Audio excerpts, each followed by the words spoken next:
Assalamualaikum warahmatullahi wabarakatuh. Perkenalkan, nama saya Wasilatul Mukarramah, NIM 2032364, kelas 3C, Prodi Manajemen Pendidikan Islam, Fakultas Tarbiyah dan Keguruan. Baiklah, di sini saya akan menjelaskan tentang bahan ajar untuk memenuhi tugas akhir semester mata kuliah Manajemen Pendidikan dan Tenaga Kependidikan yang diampu oleh Bapak Ali Firdaus, SPDI MPDI.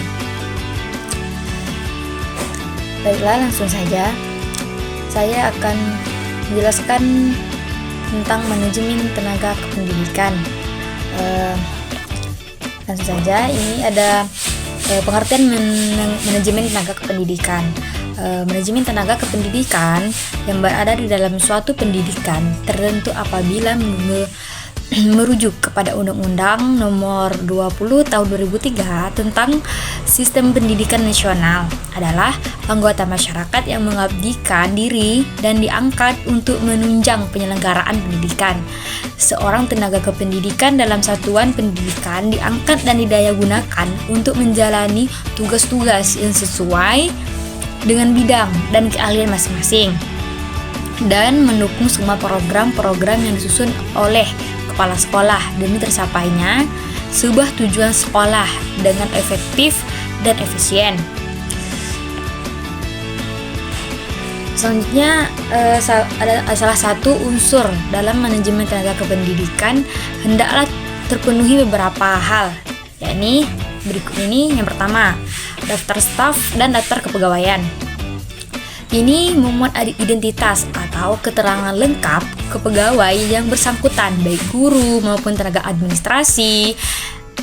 Informasi ini mencakup antara lain nama, informasi, identitas pribadi, tenaga, agama, tempat tinggal, tahun lahir, dan lain-lain sebagainya. Selanjutnya ada daftar hadir guru atau staf. Kehadiran guru dan staf di sekolah sangat penting untuk mencapai tujuan pendidikan. Dengan memeriksa catatan kehadiran, dapat menghitung tingkat kehadiran dan ketidakhadiran guru atau staf tadi. Selanjutnya ada daftar saluran. Daftar saluran ini adalah daftar perilaku, daftar evaluasi karyawan oleh manajer atau supervisor. Dalam hal ini, kepala sekolah membuat daftar kondisi berdasarkan evaluasi terhadap guru yang diawasinya. Selanjutnya, fungsi dan peranan manajemen tenaga kependidikan. Keberadaan tenaga kependidikan atau personalia di tengah-tengah lembaga pendidikan tidak dapat kita kesampingkan akan peran dan fungsinya yang sangat membantu kegiatan dan program-program sekolah. Hampir 50% peningkatan mutu dan pelayanan pendidikan berada di tangan dan pundak mereka. Selanjutnya, adapun peranan tenaga kependidikan dalam satuan pendidikan tertentu adalah sebagai berikut.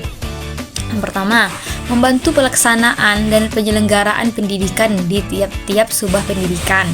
Kedua, membantu merencanakan sistem, tujuan, dan desain pendidikan yang akan dijalankan. Ketiga, membantu kepala sekolah dalam menciptakan lingkungan pendidikan yang aman, nyaman, dan kondusif. 4. Membantu kepala sekolah, guru, dan peserta didik mencapai tujuannya masing-masing. 5. Membantu tercapainya hubungan dan komunikasi yang baik antara sekolah dan masyarakat atau sebuah sekolah dengan pemerintah ataupun dinas terkait. Selanjutnya, jenis-jenis tenaga kependidikan. Tenaga kependidikan merupakan seluruh komponen yang terdapat dalam instansi atau lembaga pendidikan yang tidak hanya mencakup guru saja, melainkan keseluruhan yang berpartisipasi dalam pendidikan. Dilihat dari jabatannya, tenaga kependidikan dibagi menjadi 3. Yang pertama, tenaga struktural. Tenaga struktural merupakan seluruh komponen yang menempati jabatan-jabatan eksekutif umum pimpinan yang bertanggung jawab baik langsung maupun tidak langsung atas satuan pendidikan. Misalnya tingkat sekolah meliputi kepala sekolah, wakil sekolah, kepala sekolah atau wakil kepala sekolah. Kalau tingkat daerah meliputi kepala kantor, Kemdiknas, kabupaten atau kecamatan, posisi urusan kurikulum. Selanjutnya tenaga fungsional. Tenaga fungsional merupakan tenaga kependidikan yang menempati jabatan fungsional, yaitu jabatan yang dalam pelaksanaan pekerjaannya mengandalkan keahlian akademis kependidikan, misalnya adalah guru, pembimbing, pengembangan kurikulum, dan teknologi kependidikan. Selanjutnya ketiga, teknis kependidikan. Tenaga teknis kependidikan merupakan tenaga kependidikan yang dalam pelaksanaan pekerjaannya lebih dituntut kecakapan teknis, operasional, atau teknis administratif, misalnya adalah laporan, teknis sumber belajar, pelatih atau olahraga, kesenian dan keterampilan, teknis sumber belajar atau sanggar belajar, petugas TU. Baiklah, terakhir kesimpulan. Tenaga kependidikan merupakan tenaga yang bertugas merencanakan dan melaksanakan administrasi, pengelolaan, pengembangan, pengawasan, dan pelayanan teknis untuk menunjang proses pendidikan pada suatu pendidikan.